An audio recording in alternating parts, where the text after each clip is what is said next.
Charles Leclerc wins the Monaco Grand Prix. A destiny fulfilled, a dream discovered, a championship reignited. This victory swung the momentum back in Ferrari's favour, and with Charles now just 31 points behind Max in the driver's standings, well, you all know what comes next. There's still a whole 2/3 of the season left. If we continue improving, we can definitely win the World Championship. And the Ferraris, inexplicably having claimed victory in Monaco, a bumpy track with slow speed stuff, have come to Montreal and they have found themselves both out. Our most recent race winner, 11th, Sainz in 12th position. I guess not. Yes. Okay, I won't comment here. Since coming back to YouTube, I don't think I've talked about good old Ferrari yet. Their season so far has been, well, mixed. First few races, they were clear second best, better than everyone else bar Red Bull. Then McLaren came in like a wrecking ball and demoted them to third fastest. And Mercedes, they finally let James Allison cook, so now Ferrari are fourth best car on the grid. Now they do have some upgrades planned over the next few weeks, and I'm not gonna lie, these have to work. There's no two ways about it. But hang on a second. I feel like I'm getting deja vu. Last season, they started second fastest. Then Mercedes caught up, and so did McLaren. Oh yeah, I forgot about Aston Martin. But since 2023, they've been nowhere to be seen. On one hand, I want to be positive. Believe that this time around, things are going to be different. But every time I get hopeful about Ferrari, things just don't really plan out as well. They really be hyping us up only to let us down, just like this. Thinking about switching career. Look at that. It's actually crazy what's happened to Leclerc since Monaco. The luck he's had, it's like he traded all of it just to win his home race. Because we get to Canada and all of a sudden, they're fighting for their lives. Both him and Carlos get eliminated in Q2 with track temperatures being a lot cooler than usual. And I'm sure you've heard this from like a million different teams by now. We couldn't get the tyres in the optimal working range. These damn tyres, man, they be acting like Kanye West with some of these mood swings. One minute they're fine and the next minute it's like driving on ice. Mercedes have the opposite problem. Better when it's cooler, not as good when it's hotter. Although recently, it seems like they've solved that issue and are becoming quick in all conditions. To be fair to them, the issue wasn't really a lack of pace. There was potential in the car, but that weekend in Canada threw up a ton of surprises, and the gaps between all the teams were incredibly close. Charles missed out on Q3 by just 32 thousandths of a second to none other than Lance Stroll. And Carlos was also just 37 thousandths behind his teammate. Lance probably benefited from plot armor, given it was his home track and all. But regardless, it wasn't like Ferrari fell off the map completely. In the race though, things just went from bad to worse. It's no secret that Ferrari are notoriously the best when it comes to making good strategic decisions.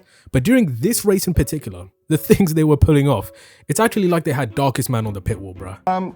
Philly, I'll be real. Okay. I've had 6 houses in my life, but I've only had 3 living rooms. You tell me how that makes sense. We start the Grand Prix and Leclerc is already getting finessed. His engine decides it's time to take a day off and he's losing 1.2 seconds a lap on the straights alone. Fast forward to lap 23, there's rain forecast in about 10 minutes. 2 laps later, Sargent crashes and everybody pits for new intermediates, including the Ferraris. Great, now they're in sync with everybody else. So knowing rain is on its way, please explain why you guys are putting hard tyres on his car. I want to know who employed the person that made that decision, bro, because they'd just be letting anybody in.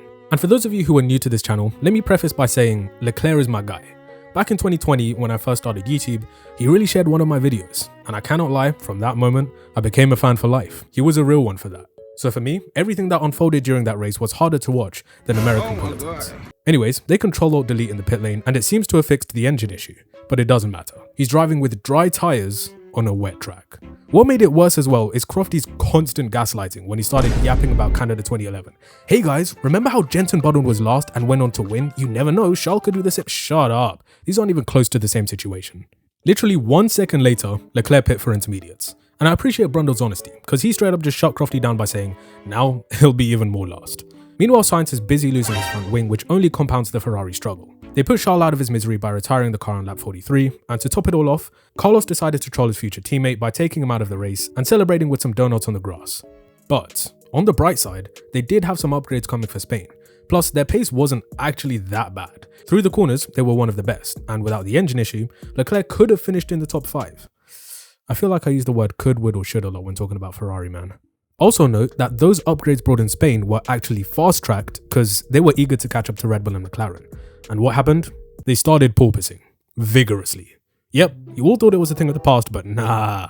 Ferrari managed to bring it back through a single upgrade. And you know, back in 2022, I thought those slow-mo shots looked kinda clean. But trying to make it trendy again just to look cool ain't gonna work.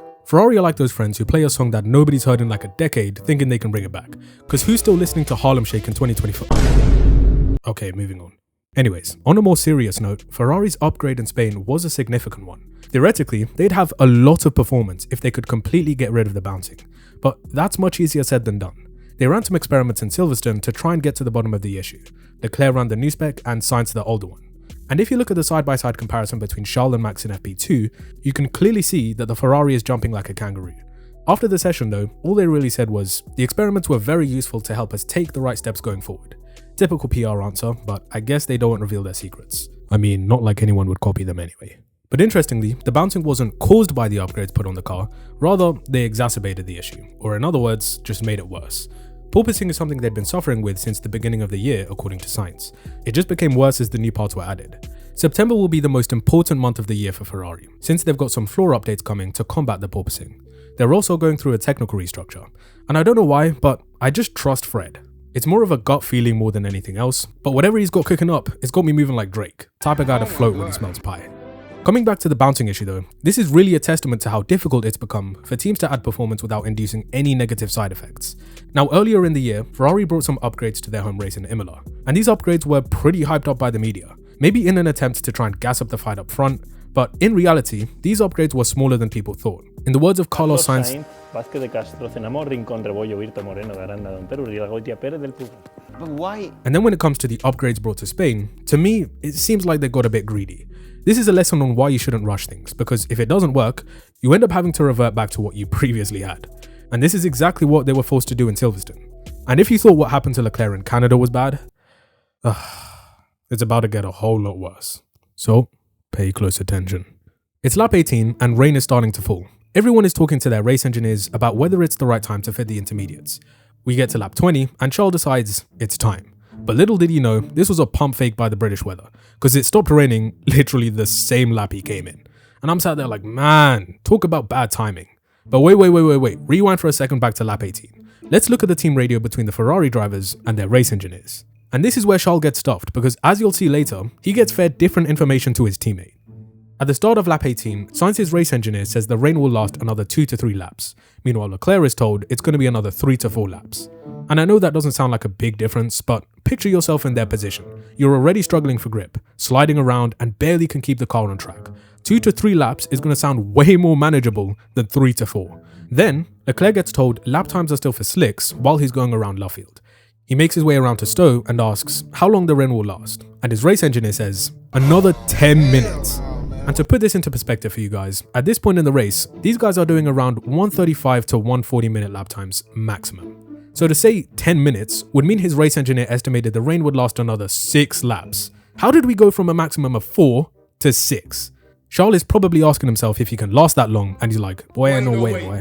And just like that, he asks to come into the pits at the end of lap 19. Meanwhile, Sainz is told on the very same lap that the rain will last another 1 to 2 laps and then ease off. Now, Charles does notice that parts of the track are still dry as he's going through Maggots and Beckett's, but considering he's working off the information that the rain will last another 6 laps, he anticipates it'll only get worse and asks to come into the pits. And as he's going through Stowe, his race engineer tells him that others are staying out. But at this point, it's too late to backtrack and Leclerc's race is ruined. Ferrari's reasoning after the race was, oh, we wanted to gamble because we weren't going to get a podium anyway. Okay, so your options were A, simply match what the others ahead of you were doing and finish with some solid points, or B, gamble everything on the British weather for either a podium at best or getting lapped at worst. And you mean to tell me you guys chose option B?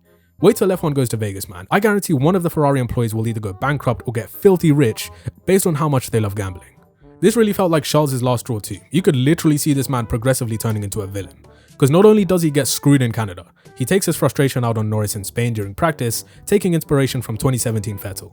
Him and Sainz also get into some beef on Sunday, and realizing that despite the upgrades, they had now fallen back to having the 4th fastest car.